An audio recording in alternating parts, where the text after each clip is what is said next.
Nekoron. Horror. The psychic spots in Ponyo, which even local citizens fear. Meow.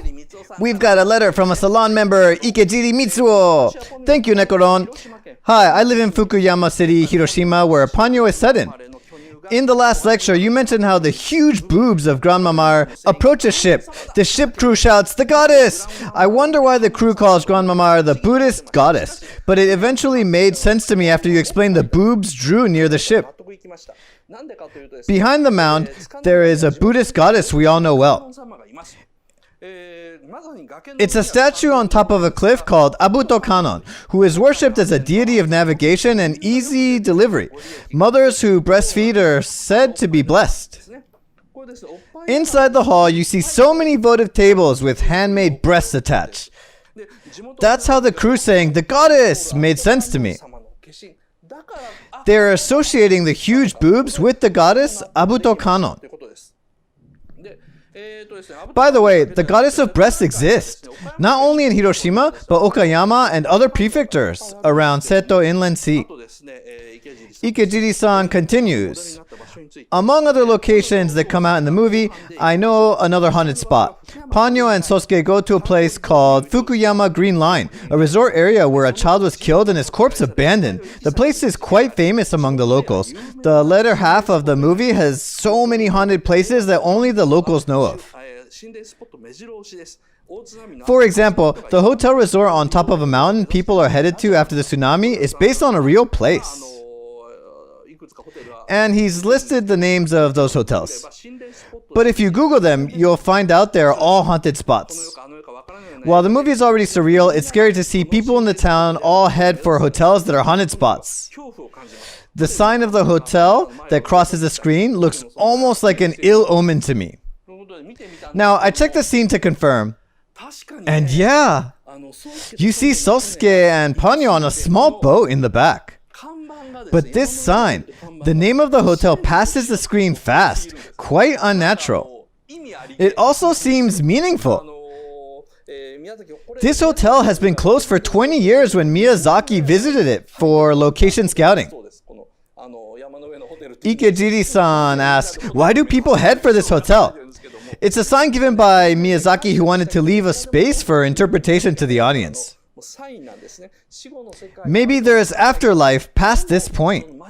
Meanwhile, some people in the town are celebrating a good take of fish.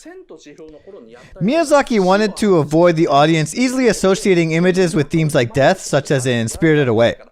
That's why he intentionally showed both good and bad omens simultaneously, which was confusing, but it also made Miyazaki feel more relieved to express his subconsciousness in a more straightforward manner. Now, let me finish the letter.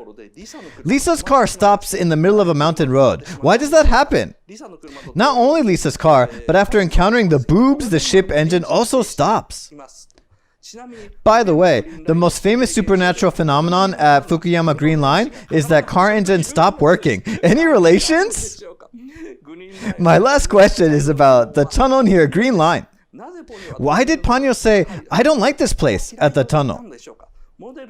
The tunnel in the movie looks like Muruhama Tunnel or Abuto Tunnel. When a child was killed, the body was left near a tunnel and it became another famous haunted spot.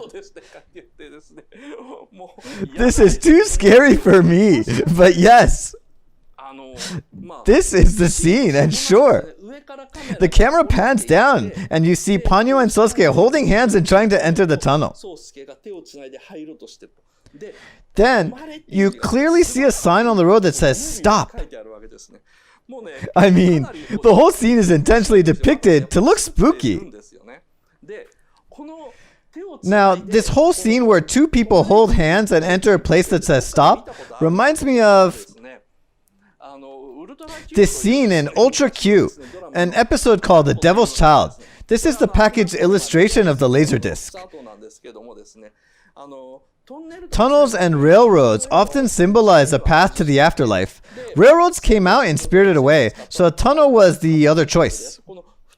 Two people holding hands originated from a photo taken by Diane Arbus, a photographer who documented American poverty from around the end of the 19th century to the beginning of the 20th century.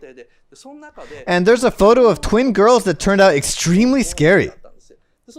That image later inspired Stanley Kubrick to make a similar scene in The Shining, where twin girls hold hands in a hallway. We don't know why the scene gives us a chill. But whatever that is, it definitely derives from Diane Arbus's photo of those twin girls.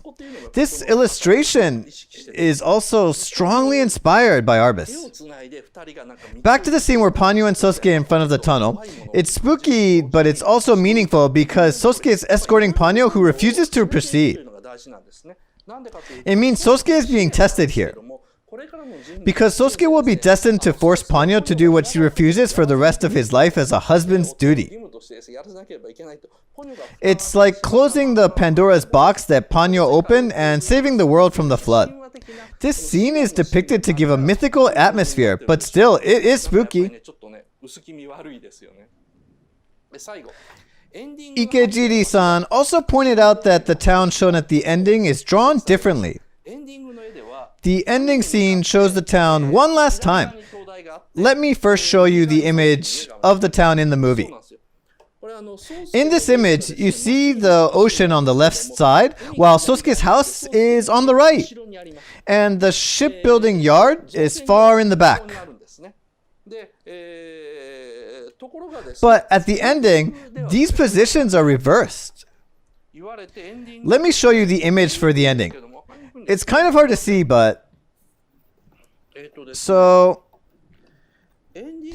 this is how it looks. The camera pans from the left, showing the lighthouse. You see the town, and you see a nursing home built together with a nursery, and Sosuke's house on the right. Therefore, Sosuke's house has swapped locations with the shipbuilding yard and the nursery in the ending. But why? Ikejiri-san says, however, the locations of the shipbuilding yard and nursery didn't move. Sure, it's a contradiction. I'll get to this at the end of the lecture. This is clearly a message from Miyazaki. Flipping the location of the town in the ending is like the biggest trick of this movie by Miyazaki. That's all I can say for now, but during the lecture today, I'll definitely discuss this in depth. The ending of Ponyo is quite interesting because it's what Miyazaki accomplished after rejecting all of his own previous methods. On top of this picture, you'll also see the end credits, which is also scandalous. I'll talk about it at the after-school talk of the premium broadcast.